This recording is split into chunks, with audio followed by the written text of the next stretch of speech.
Wow, good morning. It's very rare that we get a chance to have somebody be introduced like that, but as you and I were talking off stage, neither one of us did Roblox. So No, obviously we have to some, do something then, right? Right, Exactly. we have some stuff to do. So just an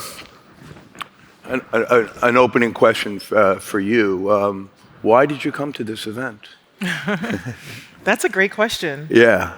So I've been trying to speak for a while. In fact, Kobe, there you are, has been trying to get me to come here for a very long time. So all the credit to him to getting me to get up here and speak about what I do. So many people know me as how I was introduced as a tennis player, but a lot of people don't know me as someone that is in VC and why I'm in VC and how I got in VC and how long I've been in VC and what is my history behind it. So I thought it would be a great opportunity as well to come out and speak about it and just to network as well. VC is all about networking and kind of doing all that. Well, because one thing that maybe people don't understand is that you were not a celebrity athlete that in your second career decided when you got done playing that you were going to be a venture capitalist. I actually started while I was playing tennis. 15 years ago, right? 15 years ago, I probably did my first investment was around 15 years ago. Just being very curious about how I invest in companies, about how I look in early stage. I didn't even know the words early stage investing. I just knew that I wanted to invest in companies and I was very curious and I wanted to know why I hadn't invested in Google or why I hadn't invested in some of these YouTubes because I had a little cash where I could have put something into it. And I think that was a very natural conversation. Wait, a little cash? Yeah, I mean, 23 wins. Okay. Not at the time. Not at the time. Okay. But but because if you need money, I have a couple $100 I'd be happy to give you. Well, definitely. Let's chat about that. But yeah, so I feel like I think it's all about curiosity, and that's kind of how I started, was just being curious on how I can, better my life and just do things that I'm super passionate about. Well, I came here because Why did you come here? Well, I came here because I had an opportunity to interview you, and you and I have been friends for a very long time. And the way that you've created your life and focused around people and being with the journeys of founders for a very long period of time, it's an honor and a joy to make sure that our tech community celebrates somebody like you, and it's really wonderful. Well, thank you.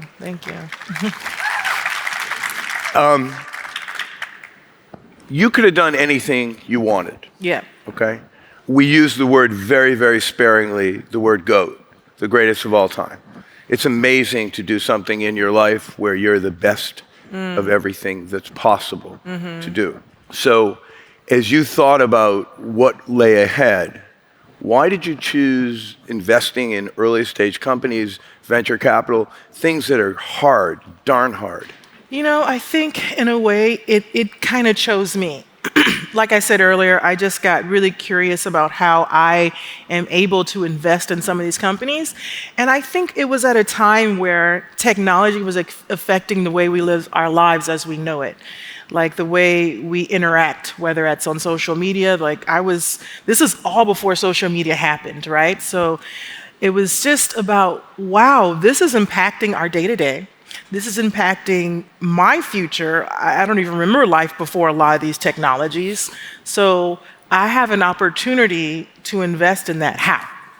How do I do it? So I actually started out as an angel investor.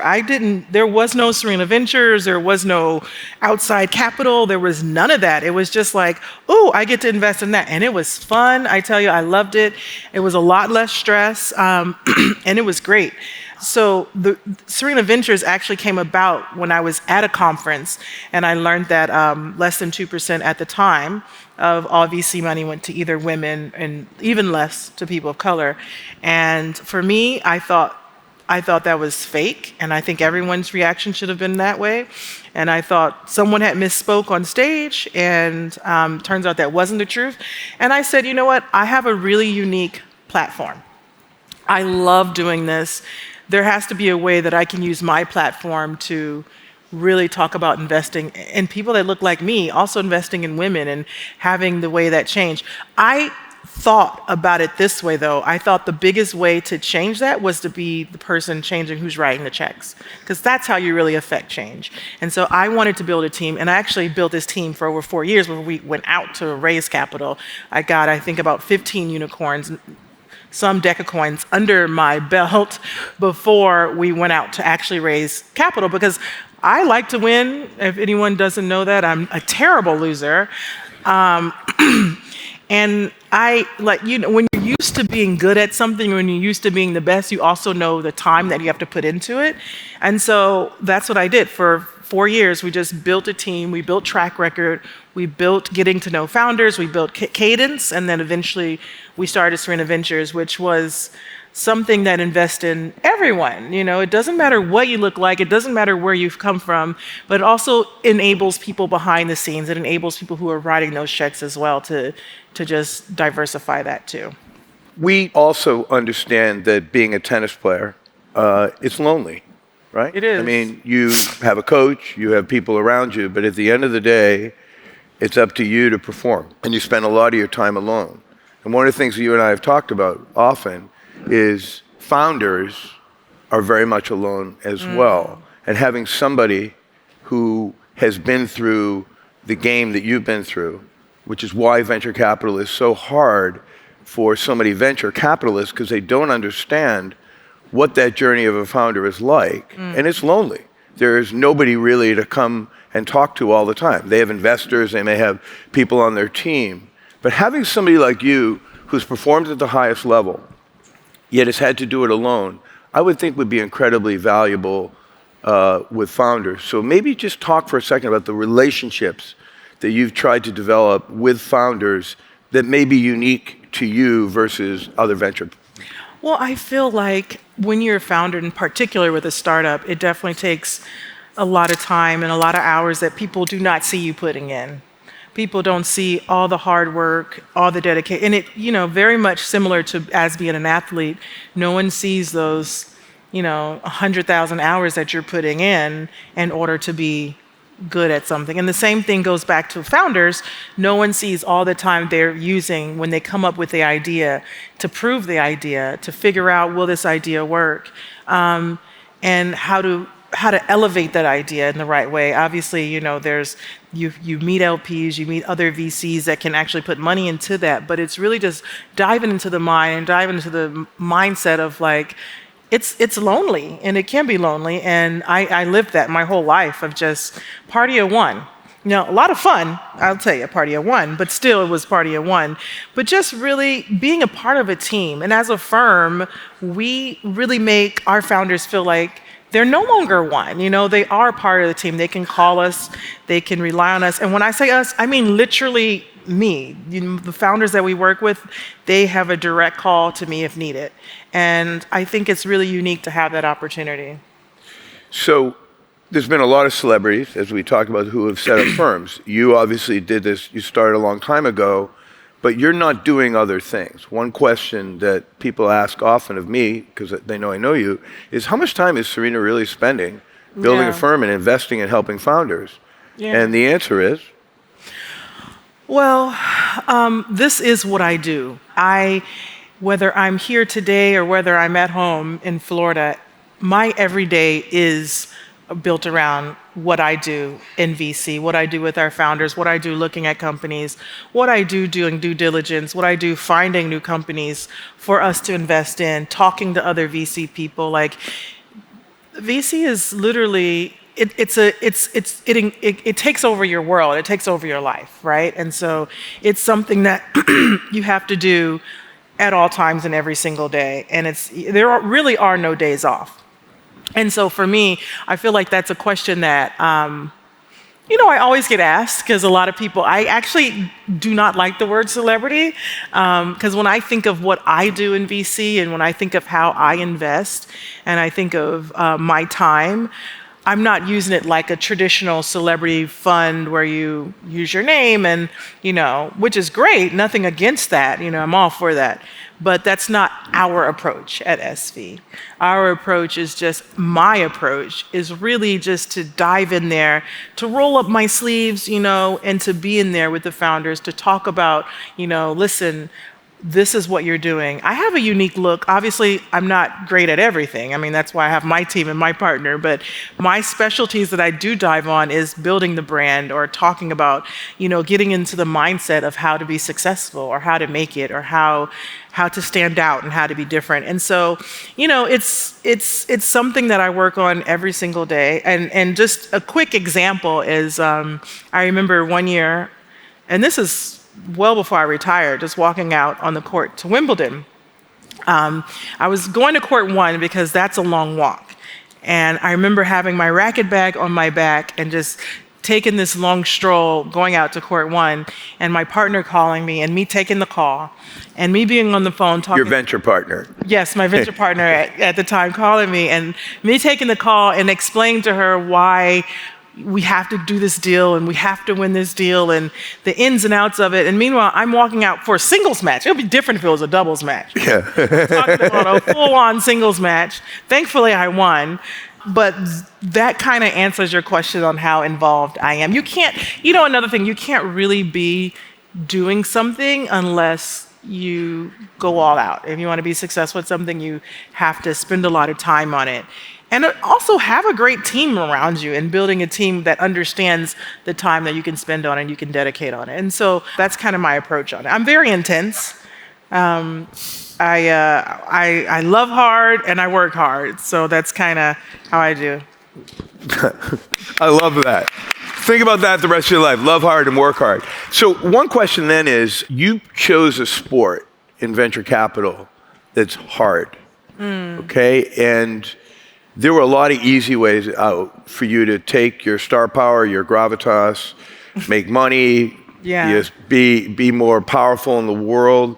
But you actually chose something that there's a lot of people in this room that know it's darn hard to do venture capital. It takes a long time, and it's very difficult to succeed because there's a lot going on. And we love a lot of the companies that are out there, but we miss them all. If your tennis, if your unforced errors in tennis were as high as our unforced errors in investing, you would not be a goat. Yeah. You'd be something else, a toad, the other way around, whatever it is. A sheep. You took a lot. You took a lot of risk in doing this. Yeah. So let's talk a little bit about storytelling here, because you and I know we love storytelling. You and I, right? What was the storytell around, why you would do something like this? You talked a little bit about the fact that, economics, you did extremely well. You could have done easier things to make a lot of money, but you decided to go the hard way toward technology and building companies and investing. Yeah. You've actually started a couple of companies yourself that you really put your ass and your career on the line in a second career that's hard. How did you approach this one so that you could win a second time when very few people actually do two things extremely well in their lives? Well, again, it was really about the opportunity to invest in things that I use every day. We just had the founder of Roblox on the stage. I happen to use that product, maybe not every day because my daughter, I don't allow her to play every day, but we do that together. But to have these, we didn't do Roblox, by the way, wish we did.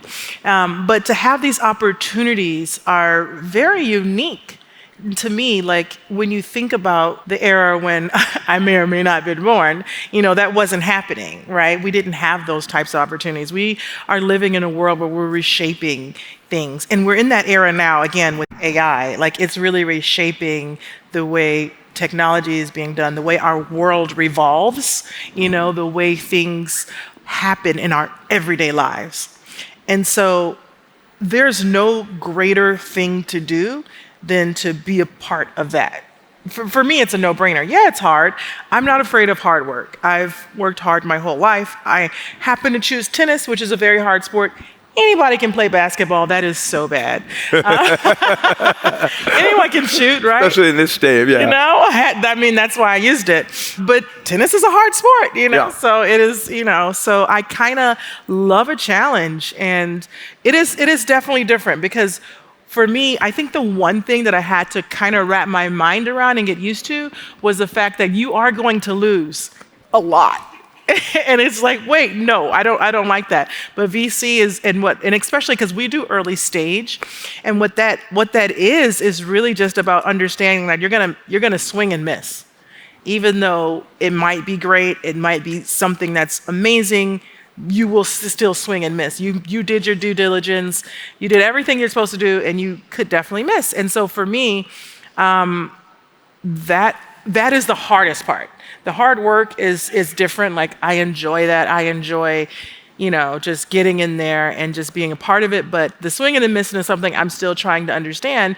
But that's what happens a lot in early stage. Well, tennis is about not making mistakes. Yes. And yes. That's anathema to venture capital. In venture capital, we go for it. We never talk about our losers. Because we amplify the winners so much. That's exactly right. And that's the whole point of it. It's just like learning, and obviously everyone already knows this, but it's just like learning that there's just a few companies in your fund that will propel it, Well, you also control what you did on the tennis court. It's a complete meritocracy. True. This is a business where it is a meritocracy, but sometimes luck. You can't control your founders necessarily. You can't control what they decide to do. They might start out on one path, and then we had that happen, and they decide to change paths, and it's just like, wait. But you can't necessarily always control what your founders decide to do. You can obviously influence them, and that's what we do. We always try to influence that.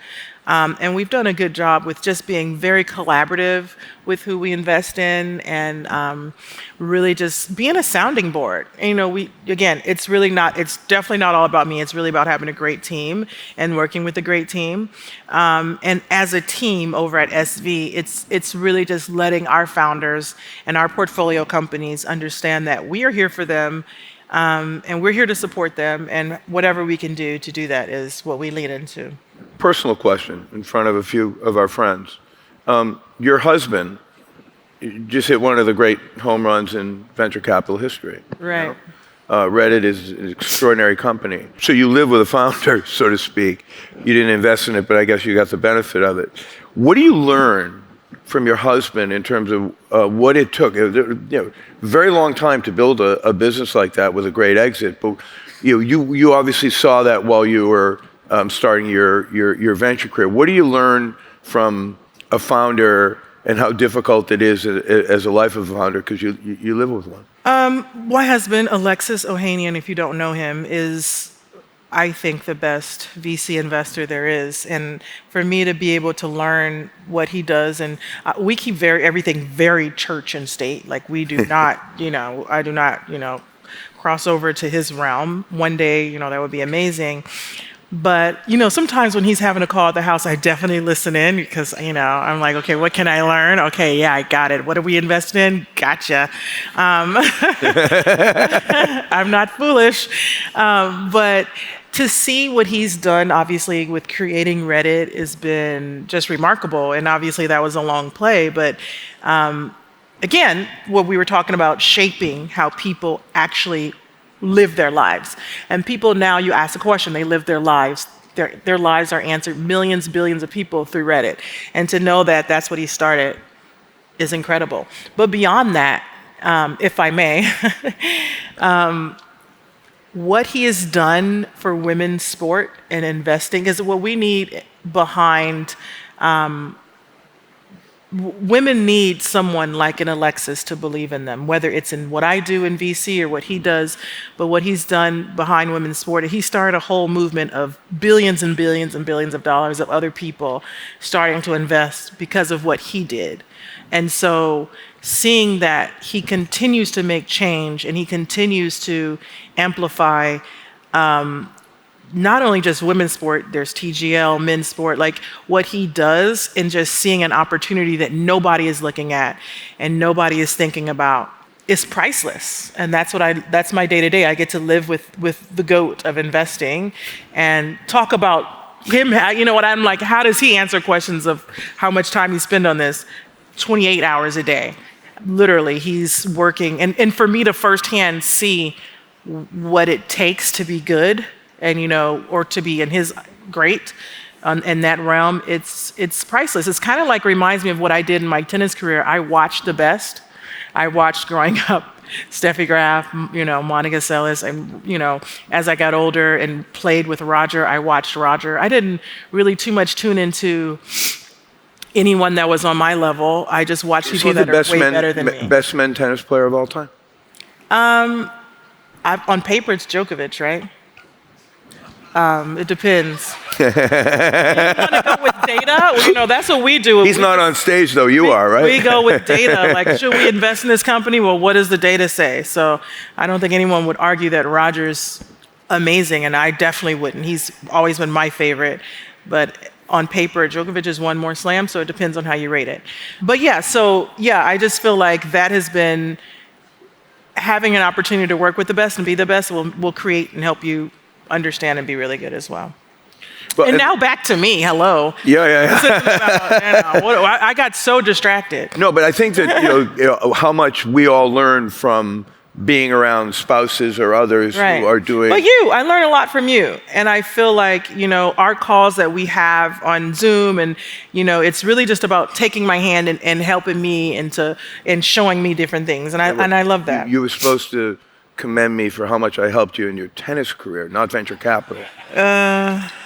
Okay, I'll take what I can get. No, it's been an honor and a joy because you are so motivated, you're so inspired. Founders love you, investors love you, and it's just a joy to see somebody with your energy and your firepower and your gravitas do this work, which is so darn hard, and you're doing it on behalf of founders. And it's an amazing thing that you're doing. And that's why I think all of us would be very happy to do anything we can to help. And any of you who are LPs in the room, we're available afterwards for 20 minutes to fill Serena's next fund, but it's by invitation only. Couple of questions. Let's just talk a little bit about the difference between tennis and venture capital. So tennis is a skill, talent, hard work sport. All of us who in venture capital would realize a huge amount of luck plays into it. So you don't always control the destiny the way you do on the court. You go out and you do a really good job. So I'll give you a few of these, and then you can kind of pick the ones you want. Tennis is instant gratification. You win a point, you win a game, you win a set, you win a tournament. Venture capital takes forever. Yeah. There's this great word that has become very popular in the last few years called DPI, meaning investors actually want their money back. Yeah. We thought it was great that they were giving it to us, and then there's a knock on the door every once in a while. Hey, when do we get it back? And that's very different. That's a very long-term process. We talked a little bit about founders and what it's like to be a tennis player and be solo. I grew up as a hockey player. General Catalyst is a big firm with lots of people. I am very, very lucky that I'm never the most competent person in the room, but I have a great ability to surround myself with wonderful people. Right. In the film business, I'm very fortunate that, my wife Nina has, won 2 Academy Awards, and, we're up for our 3rd one this Sunday. So I've been very lucky to be around really competent people. But for you, you've always had to do this alone. And now you've got to build a team. So let's talk about the people that you want around you to be on this journey with you. Well, it's interesting. In tennis, I had to do it alone in the beginning of my career. And as tennis evolved, like everything else evolves through technology or just through time, our teams became bigger than life. So my tennis team ended up being my backbone. And that's how I really learned how to build teams, is starting with tennis. I wanted the best physio. In tennis, we say you're only as good as you recover. I think in VC, it's the same thing. You're only as good as you recover from maybe an investment that was good. It just didn't work out. Sometimes that happens a lot more than it doesn't. So for me, it was really about building a team in tennis of who's the best physio, who's the best coach, who has the best, training skills, and surrounding yourself with that. Who's the best person that I can hit with? And I think in VC, I kind of approached it the very similar way, like, who is the best person for my team to grow, to build? How are we building? What are we looking at? How do we, stack our team? I want my team to be totally stacked. should not be even closest to the smartest person in the room. And I think everyone on our team should always feel that we're hiring someone better and smarter than they are. And that really encourages you to work harder. And so when it comes to team building, I feel like I'm really grateful for that time I had in tennis, being able to be a part of that time where tennis became more of a team sport. Sure, we're out there on our own, but it is a completely different sport now when it comes to your team. And I think it's been really helpful for me with building SV. Well, and one thing, maybe just in closing, is you have a lot of competing interests for your time, but you have not been distracted. As we said earlier, you played tennis, and then 15 years ago you started. I'm a woman. I can do more. I can walk to Wimbledon and still. I'll agree with that. And by the way, I did win that match. So we're built strong, and so that's I can definitely do that. Well, first of all, it's really an honor to have you here. It's a real greater honor that you're in our industry and helping founders build their businesses. And for all of you out there who think that you're busy, imagine somebody with Serena's background going and doing this not as a second career, but as a ongoing passion to be able to build a really good firm. And unlike, as you said, a lot of other firms that get started by famous people, this is your firm. You are running it. You're doing it day in and day out. You're not delegating responsibility. I'm running it with smarter people around me. Yes. Yes. And congrats on your movie. What's the name? It's called Sugar Cane. And it's nominated for an Oscar. It's nominated for an Oscar. That's awesome. Thank you. Talk about multitasking. You're definitely doing more than one. It's our third time here, and so we're very excited. It's a story. I don't know how many of you have seen Sugar Cane, but it's a story about how over the last 100 years, the United States and Canadian government kind of collaborated to eradicate indigenous people. And this is their story. It's a documentary. So, wow. Truth to power. Our fingers are crossed for what happens Sunday, but no matter what, we're here, and I hope a lot of people get a chance to see a film. But more importantly, it's a really important story for us as Americans to understand that our history has some bumps along the road. Absolutely. So thank you. Last question before we hang up. One prediction. Imagine that we're invited. People think we did a good job. Vote for us, right? Give us a 5-star rating. Imagine we get invited back. What's one thing that will happen in the tech world in the next year? Just any prediction. I mean, we're watching it now, right? We're watching and we've been watching it. I've been watching it for a few years now. It's the surge of AI and how it's just changing everyone's lives, from CEOs to kids in college to to my daughter's life, and she's only 7. So I think that I would love to see what the next year looked like after a year of just being deep into this. Well, thank you. Yeah. You're an amazing woman and a great leader. You. Thank you all very much. Thanks, everyone.